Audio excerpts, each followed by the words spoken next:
Benvenuti nel video dedicato alla costruzione di questa scollatura e alla creazione di queste fascette, in modo che nella confezione vi risulti un lavoro perfetto. Vediamo come ottenere la scollatura e le fascette.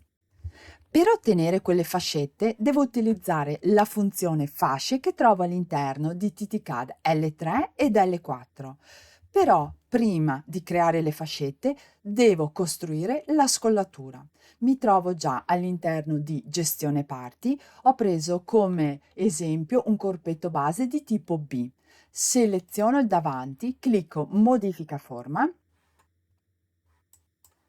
Per creare la scollatura devo prima spostare il punto B lungo la linea BC, seleziono BC, con accorcia e allunga, sposto la lettera B dei centimetri che desidero ottenere la scollatura finale e la voglio ottenere di 3 centimetri, una scollatura finale, e più devo aggiungere e quindi spostare ulteriormente dell'altezza che desidero creare la fascetta. Io desidero creare una fascetta alta 4 centimetri, perciò la lettera B la dovrò spostare ancora di 4 centimetri. Quindi 1, 2, 3, 4.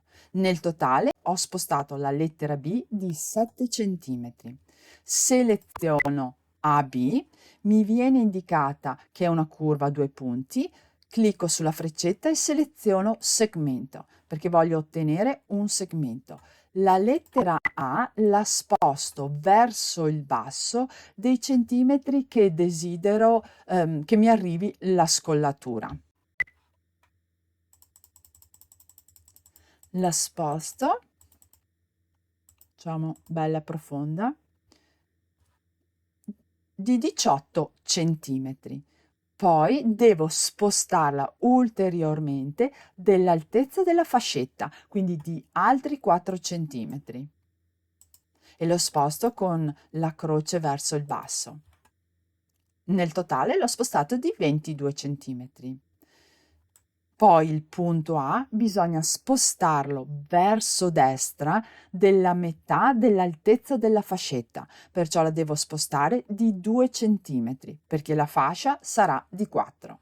Sempre con la croce, con il doppio più di destra, clicco 2 volte, qui mi vengono indicati gli spostamenti che ho fatto nella X.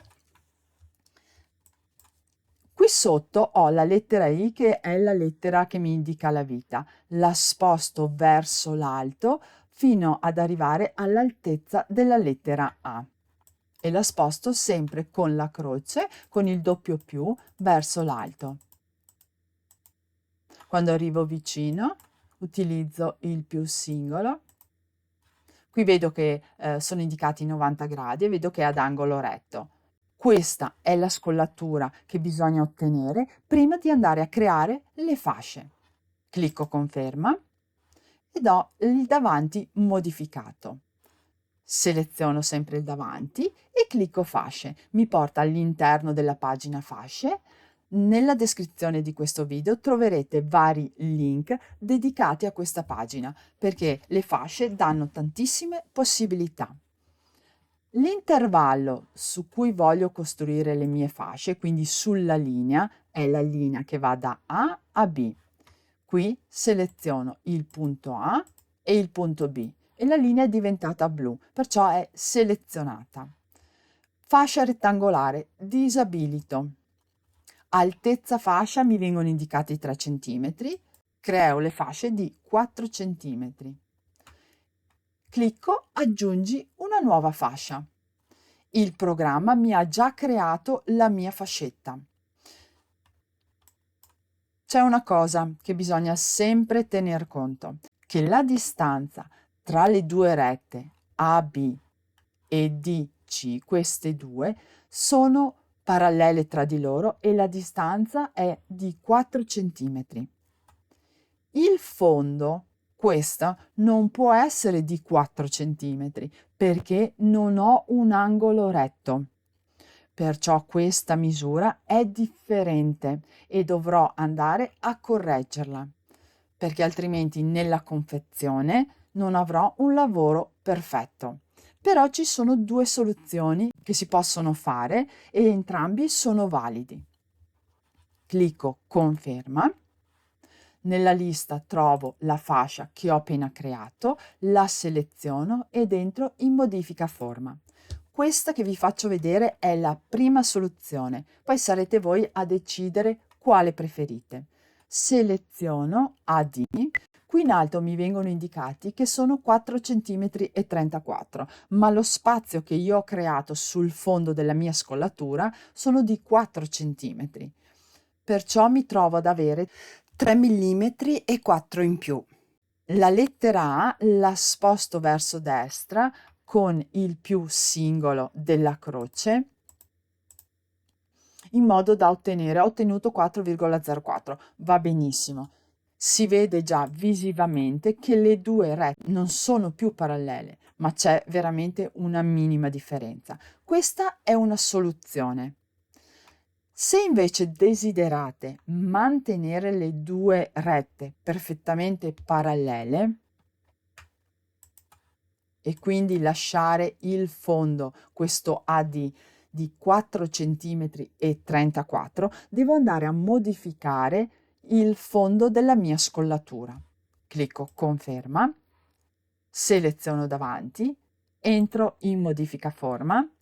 Si tratta di pochissimi millimetri, ma se volete ottenere una confezione perfetta bisogna apportare queste modifiche. Seleziono la parte in fondo, vado a togliere, qui mi vengono indicati i 2 centimetri, quindi nel totale avrò un'apertura di 4 centimetri, mentre la fascetta è di 4,34. Il punto A con la croce e il più singolo vado a cliccarlo il più verso destra. Conviene aumentare, alla fine qui sono 6 decimi in più, che non ci si accorge, questa sia una misura veramente piccola. Quindi ho aumentato e ho ottenuto la seconda soluzione, entrambe valide, potete utilizzare una o l'altra soluzione, come preferite. Clicco conferma. La fascetta che ho ottenuto, se l'appoggio sulla stoffa, ho uno strato solo di stoffa, mentre questa fascetta deve essere doppia e deve essere doppiata sulla linea della scollatura, quindi questa linea qui, la B. Per doppiarla, seleziono davanti fascia, clicco specchia, devo specchiare sulla linea AB. Seleziono specchia raddoppiando. L'intervallo di punti è l'AB, vedo che è già selezionato e vado a cliccare su aggiungi una nuova specchiatura. Il programma mi ha doppiato la fascetta sulla linea AB, mantenendo la stessa inclinazione. Quando vado ad appoggiare questo modello sulla stoffa, sarebbe preferibile appoggiarlo con la linea di specchiatura in verticale, perciò il dritto filo dell'ordito.